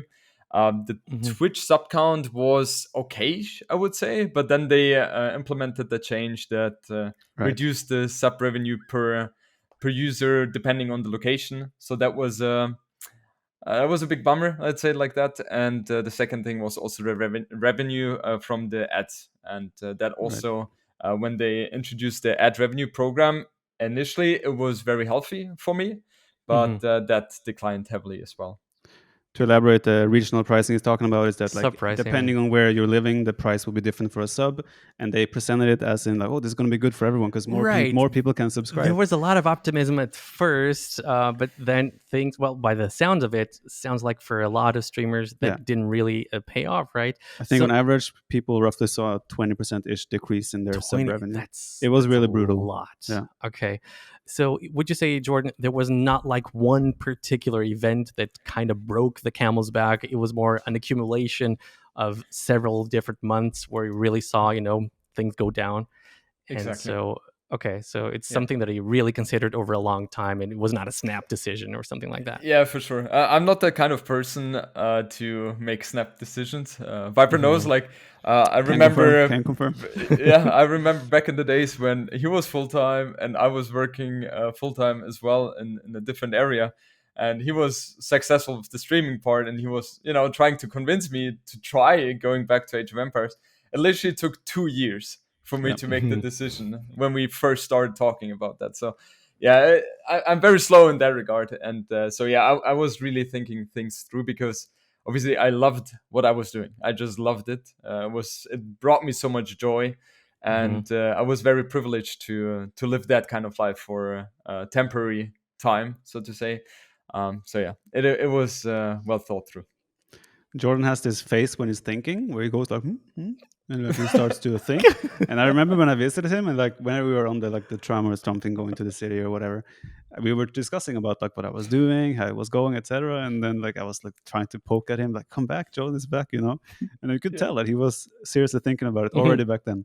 So he's not a guy that makes emotional decisions. It's rationale the whole way through. So Jordan is back from not being back, unfortunately. Yes. He wasn't back after all. Jordan, whenever you make such a big decision and you announce it to an audience, there's a lot of people who do support you and understand, and usually there's also, unfortunately, a lot of people that say some nasty things. So in general, how would you characterize the reaction from your audience whenever you announced it? I have to say, at least from my perspective, it was full support, 100%. Okay, It was insane. Interesting. Like the way of support I've received was way beyond what I would have dreamt of. It was crazy. So many support messages saying that I've brought them so much entertainment. They love me. Some people even went for job offers asking me if I would be interested in that and that and that. Like I had like 15 asking me if I want to apply to their company, something like that. So it was crazy. Many people, or I would even say all of them, who left a message. All of them understood my decision, understood why I had to go that path, and it was just 100% supportive. Yeah. You said you got a lot of job offers, right? So that's like if you're a streamer and you want to switch job, just announce retirement and then. Yeah, exactly. Were all the jobs kind of similar, or was there something like weird and special? Like, did anyone from OnlyFans approach you or something? No. Everything was, let's say, serious job offers. But what are you thinking of, man? No, just like if I get offers from Twitch chat for a job, I'm not going to think it's a serious job. You know? It's usually going to be troll offers, but yeah. No, I was surprised as well. Like there are a lot of people who messaged me then on saying on LinkedIn, these are business sites, professional sites. That's really cool. But I think that also shows like how mature the audience is in Age of Empires, right? The fact that he can like I'm not sure how many viewers you had during that stream, but you make an announcement and like so many offers, like actual legit like potential job offers come in. That means that we have a lot of mature audience that actually a lot of people positions in life. So you have a smart audience, Jordan. That's what it is. well, okay, let's not take it that far. The funny thing is, if you connect as well on the platforms, you see what the other guys are doing, and then all of a sudden you see, oh boy, they're actually skilled. They know stuff. Most of them are programmers, and I don't know what, right? So. They're very mature and very knowledgeable, but when they're on Twitch, sometimes they are trolling a little bit. That happens. So on the topic, what's now obviously you're going to start a new career again or a new chapter of your life, but you're not going to leave Age of Empires behind. No. What are your plans now going forward with Age of Empires? So obviously, my goal is to stream very actively, like 2-3 times a week. That's a must for me. And just being part of the community. Also, I want to play competitive, right? It's not just like a side thing where I'm like, just playing random stuff. I want to compete. Especially focus is going to be on the S tier tournaments, because these are also the ones which bring me the most joys. And especially the team game tournaments with obviously GL is something I have enjoyed by far the most. And that's something I still want to be part of, right? So that's clear for me, and I will commit there as much as I can. I think we already saw an example of your prioritization with the Clash of Empires, A-tier tournament, so in quotes, smaller. But in that tournament, Jordan, you were playing and then suddenly decided to withdraw. Is that part of exactly this, that you just want to prioritize differently? No, that has nothing to do with the time management, let's say. It was just me not agreeing with the rule changes that occurred during the tournament. Oh, so specifically POV streaming was not allowed anymore. Interesting. Okay. Essentially. Exactly. Yeah, and that for me personally was a major change, because obviously I am someone who is heavily dependent on the streaming content part, as I'm usually not aiming for the first 3 places in the tournaments, which cash out the biggest money. So I'm heavily dependent on that, right? And if in the tournament it changes while we're in round 3, then that's something at this stage I was saying I will not agree on that. Jordan, if you say you're going to be streaming less, still streaming, but still less than you were doing before, that means you will probably be playing less Age of Empires. So do you expect your level to decrease, or do you expect it to remain roughly the same? I expect it to decrease a little bit, but by far not how it was in the past when I had a full-time job and I didn't play Age of Empires for 5 years. So I think I'm on a very high level right now, and it will not require me a Oh, Viper, Mr. 1110, I'm not going to take anything from you today. No, but I don't expect to struggle too much. I'm expecting to have a high level still. I have a theory on that where I don't think your level will decrease. If anything, I think you're going to feel less pressure to perform. I don't think you feel much pressure already, but like you're going to have even more like lower shoulders. And I think like your hours now invested into Age of Empires will be way more efficient. You're not going to sit and play 7 hours of brainless Rage Forest anymore, right? Exactly. Or 3v1 community games. Exactly. You're probably going to focus mainly when you're playing on the competitive approach. Exactly. So with that as well, like how will your content change as well for your stream? Yeah, that's a good question. I will try to get more team games going, maybe with GL guys. Viper, hello. I'm always open. I thought so, yeah. So stuff like that.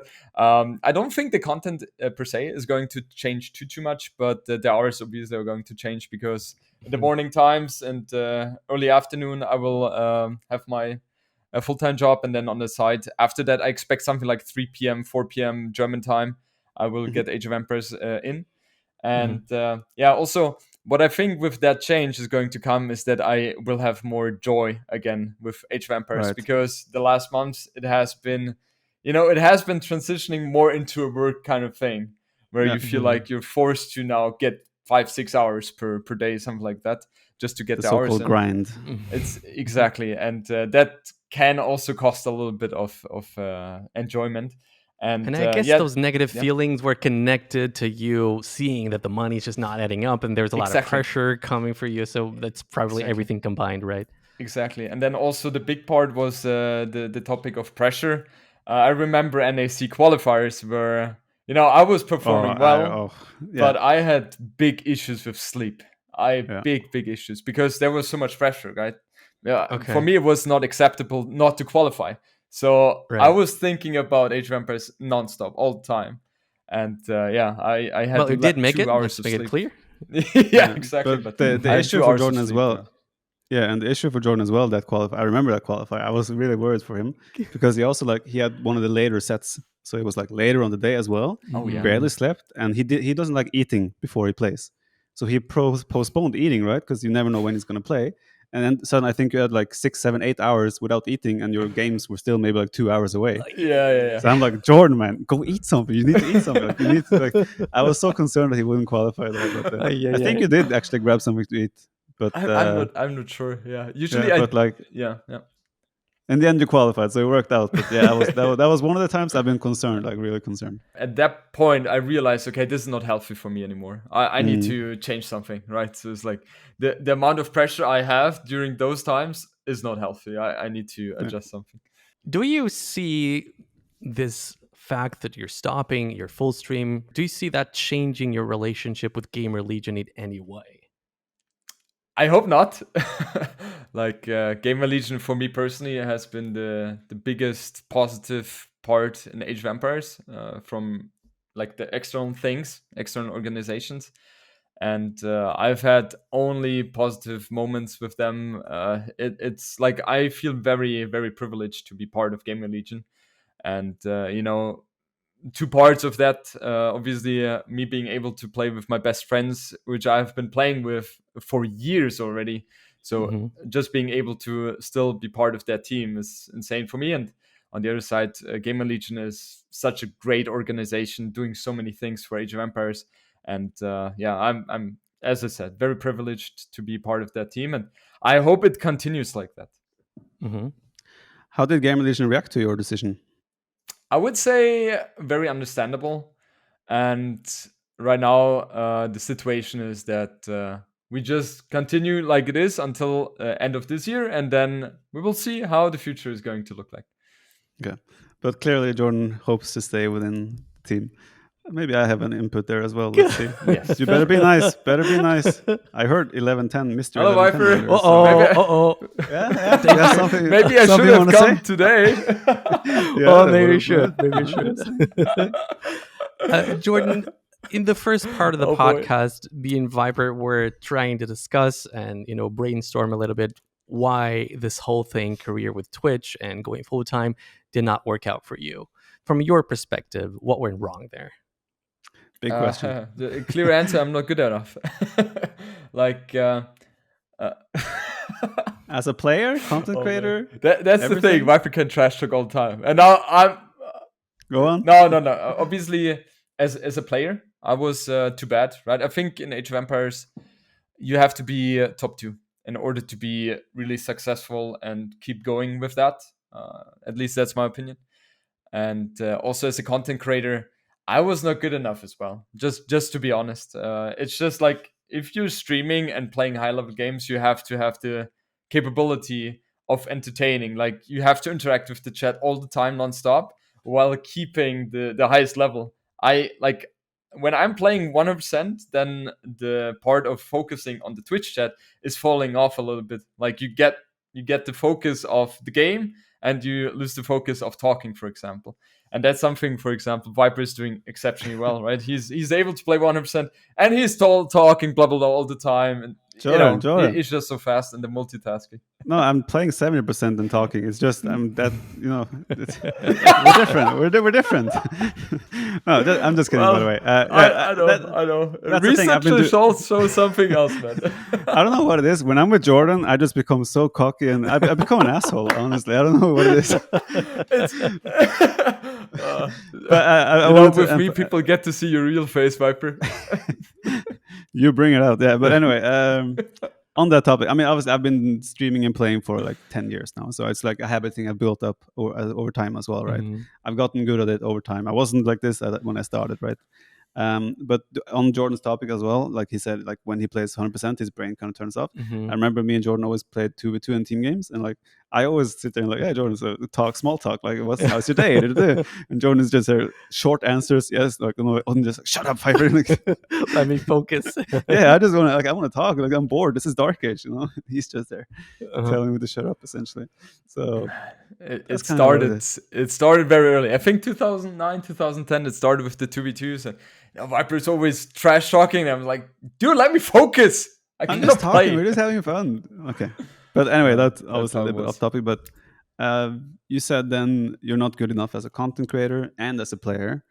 What are you good at? No, I'm kidding. Right, Jordan. So you were mentioning that you yourself viewed that you were not good enough as both a player and a creator to make it as a full-time streamer.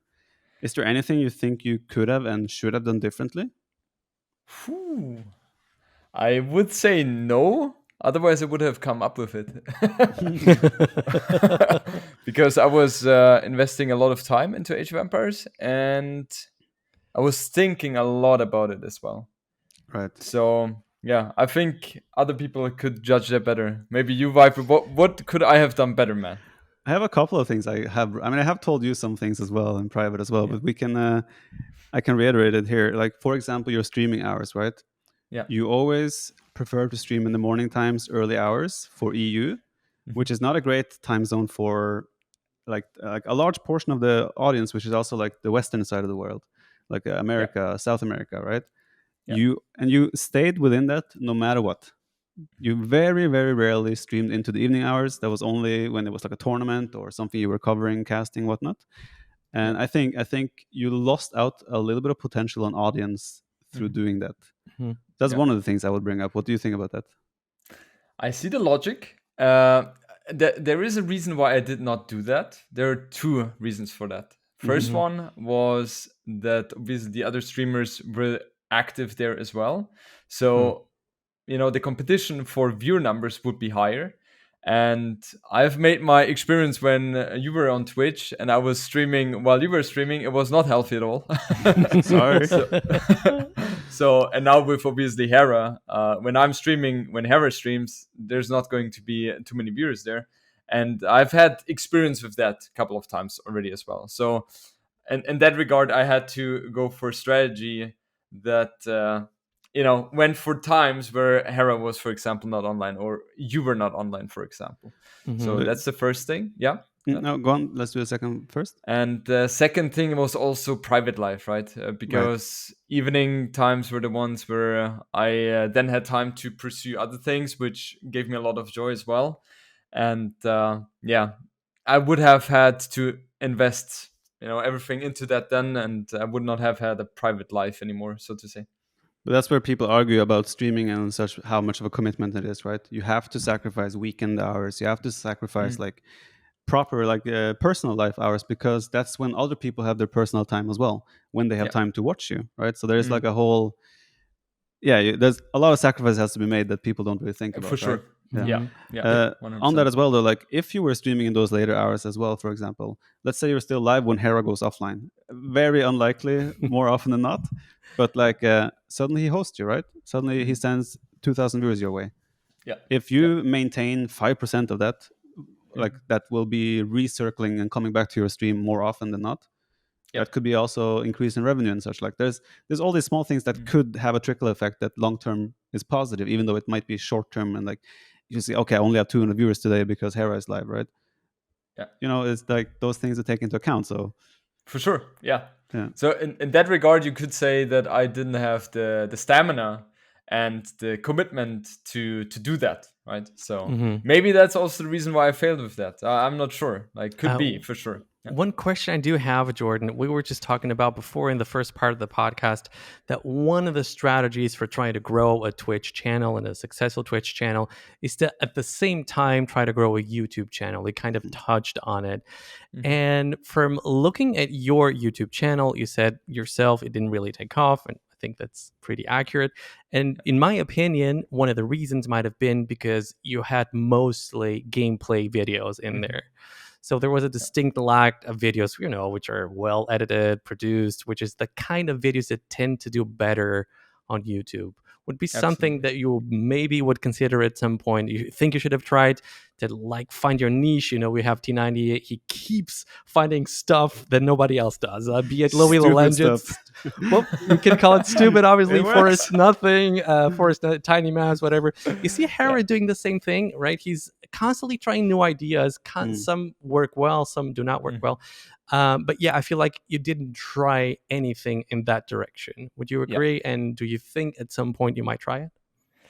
I agree, for sure. I would say one of the biggest weaknesses I have is creativity. So I'm very good at, if someone lays down a plan for me, I'm one of the best if it's about execution. Like, can confirm. Doesn't matter in which area. Like, I'm extremely good at executing. But I'm one of the worst if it's about creativity, right? Thinking about new ideas. Like, it's always funny when I'm in team game tournaments calls before the games. Viper, what about Tato, Viper, and DauT, and I never talk. Like, all of them always come up with ideas. I sometimes say, "What about Franks?" But that's about it. Jordan sees any map with 2 berry bushes, and he's like, "Franks." What about Franks? Yeah, exactly. So I can you can tell that there is just a little bit of lack of skill if it's about creativity. And it would have definitely been better. And that's also something I was thinking about every once in a while, right? The thing is, you have to commit a lot of time into it. Like, for example, DauT, what he has done recently with, I think he talked about Franks, right? Was it Franks? Franks and Spanish as well. Franks and Spanish. Like, the videos itself are super entertaining, right? However, a lot of effort you have to put into that. And you have to do it for a long time. Right, as you can see with Viper, with T90, with Hera, you have to do it a long time in order for it to pay off eventually. And I decide for myself, it is not the route I want to go to, because I just looking at the reward and time, I just decided it's not worth it for me.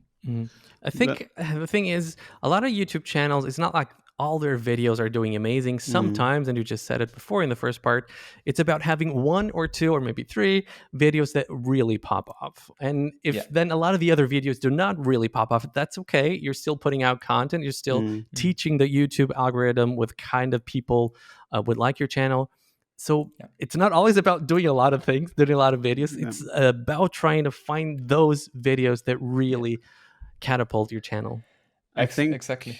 I think as well is like an example where I think you could have done well is educational content in terms of coaching or anything like that. I'm not sure if you have the patience to coach noobs, but like Noobs. but like there's a market you entered where it's already heavily saturated, right? There's so many players that are playing and uploading their PoE and gameplay, right? So you're entering a market where, I mean, you cannot go and be like, yeah, watch me because I'm better than Hera, right? You can't do that. And watch me because I'm more entertaining than Viper. I mean, you cannot do that. So, That doesn't work. Possible. That's not work. Not possible. but like, point is that's where I think, like, on your YouTube channel, like, well, I would encourage you to continue also uploading like your usual gameplay and whatnot, to trickle in also something that sets you apart, something different than other people are doing, right? It's obviously, again, if you have the lack of creativity and can't really come up with a thing that you feel committed and invested in, and motivated about, that's an option as well. You can ask what people want to see, etc. But again, like, in the end, I've done it as well, where people suggest the weirdest things, and I'm like, yeah, sure, let's do it. And then I do it once, I'm like, I did not enjoy this, so I can't persist with it. Like, so it's also about finding something you can see yourself doing long term. And I think that's also a problem in Jordan's case here. There wasn't anything that stood out, right? Yeah, so 100% agree. Yeah. Literally, what I did was very simple: try to be one of the best players in this game, and try to be entertaining somehow with that. Right? That was kind of the strategy, and it was okay, but it didn't excel. That's fair. If money did not play a role at all, Jordan, for you, let's say money plays absolutely no role here. Okay, yeah. Would you still have kept streaming full time, or do you also feel like you were feeling a little bit burned out from the whole thing? I got burned out as well. Like, if money was not a thing at all, I would not do anything else. Well, that's not true. But in terms of Age of Empires, I will definitely play much more, than what I will do now with having the full-time job. That's for sure. The thing is, I was burned out, yes, because I like to have my diversity. And unfortunately, nowadays we have a little bit of a problem in Age of Empires where if you're laddering going once, then 90% of the time you will face the same people all over again. On the same map. Same map, all over again. And if you do it 10,000 times, 20,000 times, at one point you're asking yourself the question, at least I did, what am I doing here? Like, what's my purpose, right? And that's something where I didn't really have a clear answer to, because it's getting repetitive. And if new DLCs come out, it gives a completely new diversity into the game, right? The hype is there. That's why I personally love playing S2 tournaments, because the hype is there. Like, everyone is competing, everyone is giving their best, right? And that's something which really drove me. But there were ones later, it came too repetitive for me. But you had a really good initiative for a while that helped on that, right? Jordan's Medieval Brawl. But I also felt like the amount of effort that went into that as well contributes to you burning out. So it's like finding the balance as well. But you also stopped with the Medieval Brawl after a while. Yeah. Like, how did you see that whole experiment playing out? The thing is, one of my characteristics is that if I have something, I give 150%, right? Until it's completed. And when that is completed, then I'm jumping to the next thing right away. Right. And that, I have a problem with that, because every once in a while I will have the phase where I'm like completely burned out in that regard, right? So finding a balance is important there, which I'm doing right now. I'm having a little bit of days off, so I will be 100% fresh for September. The thing with JMB was that it was a good experience for me, because the first event was hosted when Age of Empires 4 was very popular. Some players were not there, which were usually playing Age of Empires 2. Don't want to call anyone, but you, for example, Viper, and others, right? And it felt like people were worrying about Age of Empires 2. So that's where I was like, okay, the ladder right now is super inactive. Let's try to introduce something that gets the motivation again for the players to play ladder, which was the case. And at that time, my Twitch channel was the most successful one it has ever been, right? It was very, very good. Wow. At that point, I thought it was because it was such a great format. And I think it played into it. However, the main metric was that Viper, Hera, like, for me personally, the biggest competitors if we're talking about stream numbers or view numbers, they were not there. So obviously people went then to me to support. Then with the second edition, of course, organization-wise, it was not ideal. The first one was better because the second one had more space in between in terms of, I think I had 3 months there. And for the second edition, I had only 7-8 weeks. So it was very tight. And the Twitch metrics, like in terms of view numbers, subs and whatnot, they were heavily declining compared to the first one. And for me, that was a good experience as well, because I had the expectation, maybe you guys can relate, if you do something the first time, the second one has to be at least as good as the first one. Right. And then the second one was just super bad compared to the first one. And that's where I lost motivation as well. Okay. You have mentioned Twitch a few times now. Did you ever consider switching platform? Because we have, for example, now recently, Kick has come out really strong. 95-5 subscriber split. Like if you had the same subs on Twitch on Kick, you would have been completely fine. So question, did you ever consider switching platform to try and make this happen, right?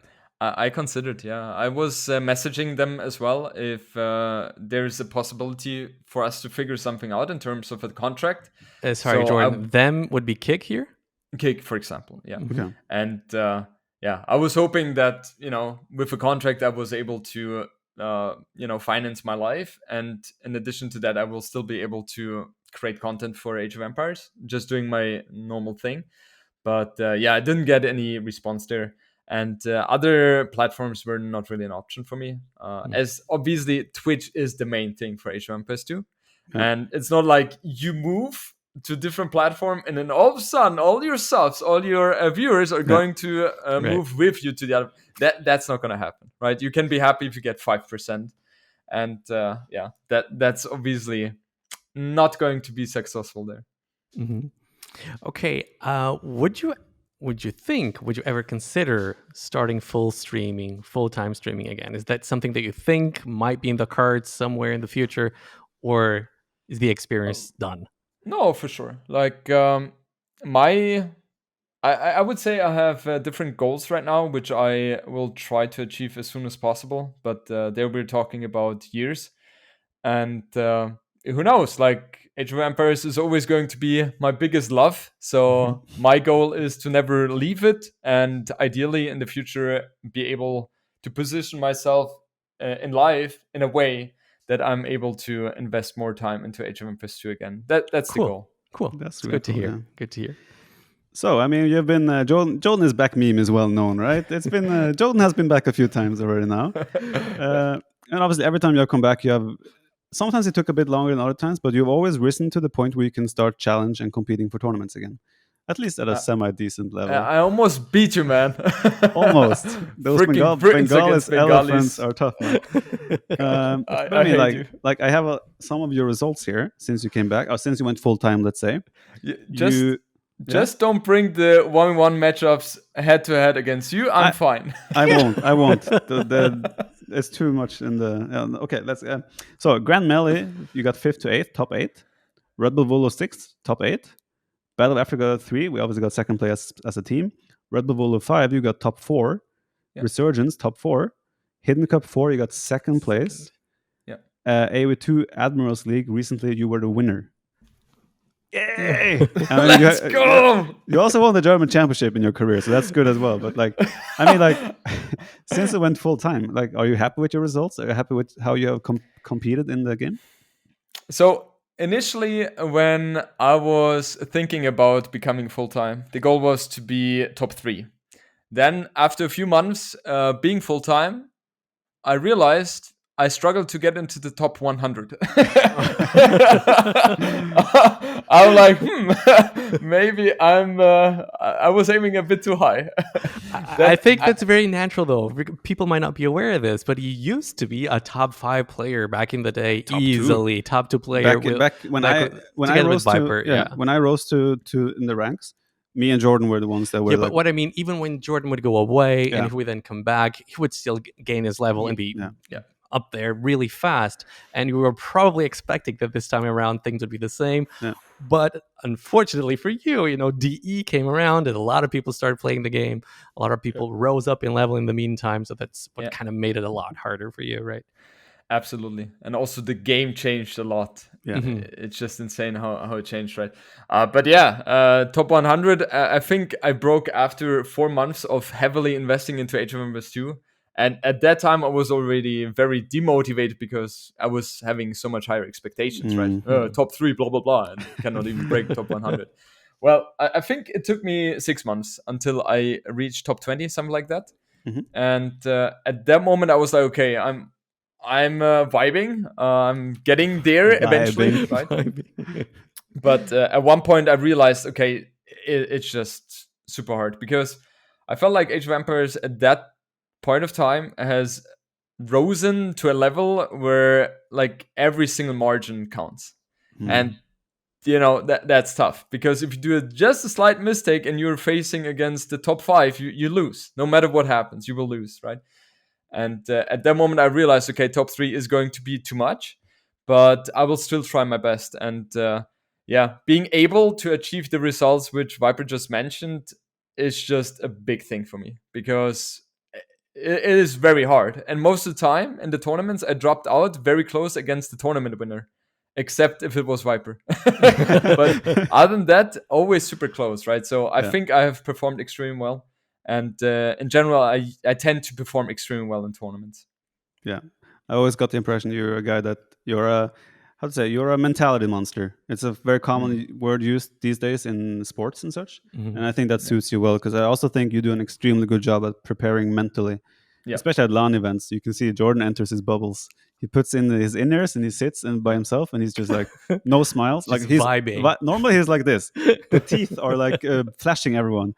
But when he's in his zone, there's no smile. He's just like, you can see he's ready to deliver. Exactly. Awesome. Yeah, so looking back now, considering all these great results that you did achieve, but considering on the other hand that things just not did go in the way that you planned them to, would you consider this a success for you the last couple of years that you were on Twitch, or do we see it as something that you could have avoided? I feel so happy that I did it. It's crazy. Like I would have had so much regret if I had not done it, right? And that was also my biggest motivation to stop the full-time work and go full-time Age of Empires. I was asking myself, what happens if I'm 45, 50 and looking back and asking myself the question, what would have happened if, right? That's something I wouldn't ever want to put myself into that position. That's why I went for, okay, let's try full time. Let's go. Let's risk it all in. And that was one of the best decisions I've made in my life. Really, I'm so happy. Wow, no regrets. Nice. I would have done it again, even if I know exactly what is going to happen. I would do it again. And I can only encourage people to jump out of their security bubble and try what their heart is aiming for. Really, so important. Nice. Everyone defines success differently. So from what I hear from you, it's like, that was not meant as a bad thing, by the way. I was like, Viper's thinking. I realized why it come up that. It coming from you, Viper. Like... I actually have it written down in a very nice way. Everyone defines success differently. And with everything said, do you think your last couple of years was a success? Because I feel when I listen to you that despite it not working out in the end, I feel like it was still a success for you. Absolutely. Yeah, absolutely. Okay. Nice. Right, Jordi, we had talked about other tournaments earlier today, some 1v1 tournaments, but we had a recent team game tournament that I would say we were fairly successful in. Delicious World Cup. Yeah. Like for me, it was one of the tournaments where I felt the least prepared in some ways in a long time, because I was also in Norway for almost 2 weeks during the tournament. And I came back and I think we only snuck in one training session. Yeah. Despite that, we did look at the maps, and DauT has a funny thing where it's always like, he looks at the map and he comes up with a strategy and he doesn't want to play the strategy or try it because he's like, he knows it works. No, every time the first try is when it works the best. That's kind of his approach, and that's actually kind of how it worked out for us in the end.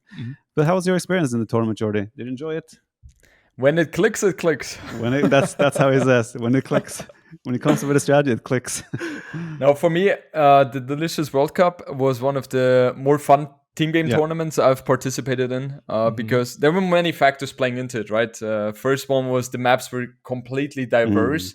So it was not the typical Arabia, for example, where you always see the same thing, but you always had to go through the maps and think about different strategies, different civs to play on that. So that was super fun. I obviously was only listening to what the other 3 guys were saying. But it's always nice to listen to them, And also, the tournament was shaped out in a way that players themselves had a bit more, let's say, freedom in terms of scheduling. And that's also something, me at least, and I know other players as well, enjoyed a lot. And it was fun. And obviously, winning a tournament is always a great benefit. Fun. Yeah. That's the biggest fun, Yeah. I also want to bring up one thing. We talked about Jordan. He's good at executing earlier and not creativity necessarily. We've had some situations no offense, we have some situations in team game events as well where it's like, if Jordan was to leave completely, that's something that we would dearly miss on our team. Right. Like, there was one map in particular where it was like, okay, we have this and this and this opening plan, but that's when the fast up archer build started becoming popular, right? And Jordan, what he did was he essentially watched whoever was best at doing that build once or twice. I'm not sure how much he studied it, and then he tried it and tested it himself, and suddenly he was probably maybe the best at executing that build in the same tournament within like a week gap. Cool. That's the type of thing where it's like such a valuable asset to have a guy that just puts in the work to just like be able to just execute that role like that right away. Yeah, amazing. And that's probably one of the best part of having Jordan in the team, beside his laughter and stupidity. Thank you, Viper. I'm not used to that. You're welcome. From you. Of course. Okay, Jordan, man, I thank you so much for taking the time to be here. It was awesome hearing your thoughts about this. And, I wish you all the luck in the world, my friend, in your future endeavors. Something I heard you say before. Oh, yeah. I like that. Thank you so much for having me, guys. It was a pleasure. It was nice. Some discrepancy in your microphone volume, but it was fine. All right, take care, Jordan. Thank you so much. Take care. See ya. Cheers, Bye-bye, Jordy. guys. Bye-bye. Bye-bye. See ya.